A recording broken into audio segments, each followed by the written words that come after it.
Сәлем достар, бүгін біз сіздермен Кирхов заңдарына есептер шығаратын боламыз. Бұл бізде 39-шы жаттығудың оқулықтағы 4-ші есебі. Яғни алдымен берілген оқиын. Электр қозғаушы күші эпсилон 1 10 вольт, эпсилон 2 8 вольт және ішкі кедергілері R1 1 ом, R2 2 ом болатын екі батарея суретте көрсетілген дейді. Егер R тең 6 ом резистормен тізбектей жалғанған болса, резистор арқылы өтетін тоқ күшін табыңыз депті. Енді алдымен бұл жерде біз бірінші қадам не істеуші едік? Ол жаңағы тоқтардың бағытын белгілеп алуымыз керек. Яғни мына жерде біз қарасақ, мұнда эпсилон 1-ден былай шығады екен. I1 деп белгілейік. Келесі эпсилон 2-ден шыққан тоқты I2 деп белгілейік. Енді түйіндерді қарастырайық. Түйін дегеніміз 3 немесе одан көп жаңағы өткіштердің түйіліскен жері. Ол бізде 3-тен көп болып тұрған мынау. Келесі мынау. Яғни қарасақ, I1 мен I2 бұған кіреді, ал кіріп тұр, және мынау R арқылы өтіп тұр. Бұны біз I деп белгілей берейік, немесе I3 деп белгілеп қояйық. Енді түйіндер үшін біз алдымен бір теңдеу жазып алуға болады. Ары қарай контур үшін бізде, яғни мына бір контур, келесі эпсилон 2 R мен бір контур жасауға болады. Эпсилон 1 R мен бір контур жасауға болады, яғни 3 контур жасауға болады. Алдымен берілгенін жазып алайық. Яғни бізге берілгені эпсилон 1 10 вольт екен. Және эпсилон 2 8 вольт дейді. Және бізде R1 ішкі кедергісі ескерілген 1 ом, ал R2 2 ом дейді. Сыртқы жалғанған R кедергі 6 ом. Бізге табу керек резистор арқылы өтетін тоқ күші. Так, біз бұны I3 деп белгіледік. Яғни осы I3-ті табу керек. Яғни суретімізде біз оны I3 деп белгіледік. Енді бірінші бағытты белгілеп алайық. Яғни барлық контурда бізде сағат стрелкасының бағытын оң бағыт деп алайық. Яғни осы бағыттағысын оң бағытта деп алайық. Енді қарайтын болсақ, бірінші контурымыз бізде ол эпсилон 1, I1 және R болсын. Яғни ең сыртқы контурды қарастырайық. Ол үшін біз теңдеу жазатын болсақ, онда эпсилон 1-іміз неге тең болады? Ол мына I1 тоқ ішкі кедергі I1 R1 екеуінің қосындысы, сосын мына жерде R мен I3-ның қосындысы болады.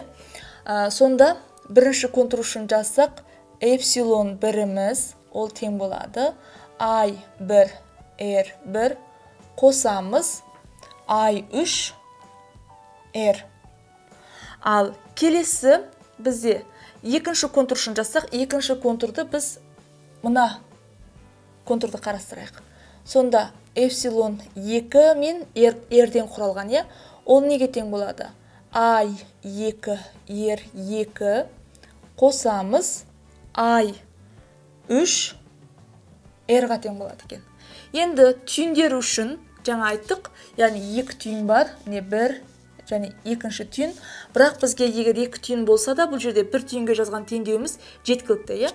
Сонда қарайтын болсақ, бұл жерде I1 кіреді, I2 кіреді түйінге, ал түйіннен шыққан тек қана I3. Демек, I1 қосу I2 азайтылған I3 неге тең? 0-ге тең. Яғни, қарасақ бізде эпсилон 1 бар, R1 бар, енді R-де бар. Тек қана барлық теңдеуде I1, I2, I3 жоқ. 3 белгісіз, 3 теңдеу. Демек, теңдеуді не істеуге болады? шешуге болады, шешімі бар деген сөз.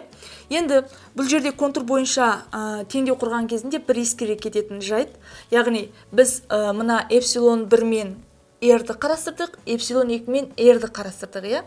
Енді біз қайталап эпсилон 1 мен эпсилон 2-ден құралған контурды қарастырудың мағынасы жоқ. Себебі жаңа теңдеу құрған кезінде контур бойынша ол теңдеудегі элементтер алдыңғы теңдеулерде қайталанбаған болу керек. Яғни біз егер мынау бойынша қарастырсақ, онда ол жердегі эпсилон 2-мізде, эпсилон 1-мізде, яғни R1, R2-мізде ол жаңа бірінші, екінші теңдеуден естеп кетті, қайталанып кетті. Сондықтан оны қайтадан жазудың қажеті жоқ. Яғни 3 белгісіз бар, осындай 3 теңдеу құрып алсақ не жеткілікті деген сөз. Енді бізге теңдеуді шешу оңай болу үшін бірден сан мәндерін орнына қойып жіберейік. Жазайық. R1-дің мәні бізде 1 Ом, сонда I1 қалады. Ал R-дің мәні бізде 6, сонда бізде 6 I3 тең болады. Эпсилон 1-іміз 10. Келесі екіншісінде бізде R2 2 Ом, 2 еселенген I2 қосамыз 6 I3 тең болады. Бізде қанша? Эпсилон 2-міз 8. Ал мына теңдеуде I3-міз I1 мен I2-ның қосындысы ешқайсының сандық мәні жоқ. Онда былай жазсақ, I3 тең I1 қосу I2. Енді қарасақ теңдеуіміз ықшамдалып қалды. Бізге I3-ті табу керек. Ол үшін бірінші теңдеуден I1-ді тауып, екінші теңдеуден I2-ні тауып, біз мына I1 мен I2-ге қойсақ, бізге I3-ті табуға мүмкіндік бар екен. Онда бірінші теңдеуден біз I1-ді тапсақ, ол не болады бізде? Тең 10, бер қарай өтсек, минус болады, 6 I3 болады. Екінші теңдеуден I2-ні тапсақ, ол не болады? 8 азайтылған 6 I3 бөлеміз нешеге? 2-ге. Яғни бөліп жүрсек 8 2-ге 4 азайтамыз. 3 еселенген I3 деп жазуға болады. 2-ге қысқартсақ. Енді осыны әкеп мына үшінші теңдеуге қояйық. Сол кезде I3 тең болады. I1-дің орнына 10 азайтылған 6 I3. I2-ның орнына қосылған 4 азайтылған 3 еселенген I3. Енді жақша қалмай қойын, алды плюс қой бәрібір. Жақшаны ашқанда сол бойынша ашылады. Сонда ықшамдайтын болсақ, 10-ға қоссақ 4-ті, бізде ол неге тең? 14. Минус 6, минус 3, азайтылған 9 I3 болады. Солай ма? Енді 9 I3-ті бер жағына өткізсек, сонда, яғни теңдеуіміз мынандай болды ғой, ықшамдап жазсағын, 14 азайтылған 9 I3 болды. Яғни келесі жағына өткізсек, онда 10 I3 болады. Тең 14-ге.